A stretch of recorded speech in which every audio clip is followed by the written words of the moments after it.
सब देख रहे हैं अखंड भारत टीवी। मैं विशाखा शर्मा स्वागत करती हूं आप सभी का मेरे चैनल पर।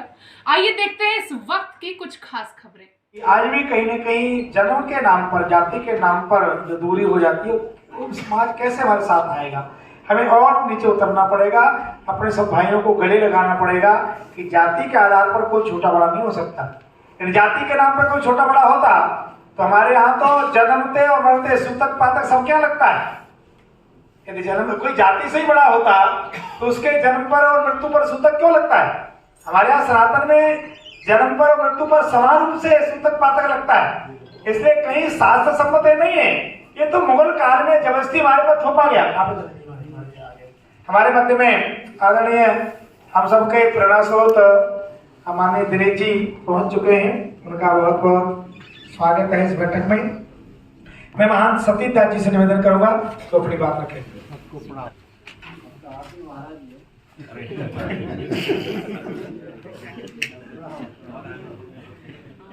महान सतीश दास जी महाराज। सबके राम सम्मय राम, बोलिए जय श्री राम। सभी श्रेष्ठ ज्येष्ठ श्री चरणों में दास का दंडवत प्रणाम। वर्तमान की परिस्थिति में जिस राम राज्य की परिकल्पना आप और हम करते हैं, सभी ने बहुत कुछ अच्छा उस पर विचार रखे हैं, अपनी अपनी बात रखी। वो तभी हो सकती है जब संत रूपी राम शबरी के घर जाएं और निषाद को गले लगाएं। बहुत प्रचार है, प्रसार है, नाना प्रकार की विषय हैं, लेकिन उसके पश्चात भी ये जात पात का जो कोड है वो हमसे दूर क्यों नहीं जा रहा। मेरे को बड़ा दुख लगता है कि मैं टीवी के ऊपर जब डिबेट देखता हूँ तो उसके अंदर लिखा जाता है कि ब्राह्मण इतने प्रतिशत, क्षत्रिय इतने प्रतिशत और मतलब कि दलित इतने प्रतिशत, और अंत में एक लाइन आती है कि मुस्लिम इतने प्रतिशत। वो एक मानसिक रूप से कहीं ना कहीं हमारे बीच में विघटन का कार्य करता है, जो हमें दर्शाता है कि हम अलग हैं। ये क्यों नहीं लिखा जाता कि हिंदू इतने प्रतिशत? ये मानसिक रूप से हमें तोड़ता है।